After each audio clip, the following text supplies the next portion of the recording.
Always consult your use and care guide and owner's manual for additional information. First, we're going to go to cooling functions. We're going to go to fast cool. And what fast cool does is it affects the refrigeration section. So if you're bringing groceries home, it lasts for 2 hours. It kind of helps keep the refrigerator section cooler, like if the doors are going to be open and closed. So you're going to hit activate, and that'll be on for 2 hours. If we want to talk about fast freeze, we'll go back into cooling functions.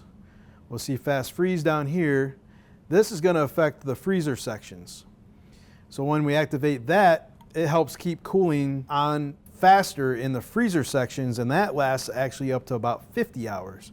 Once those two functions are enabled, if you change the temperature in the refrigerator section, it will turn off fast cool. And if you change the temperature in one of the freezer sections, it will turn off fast freeze.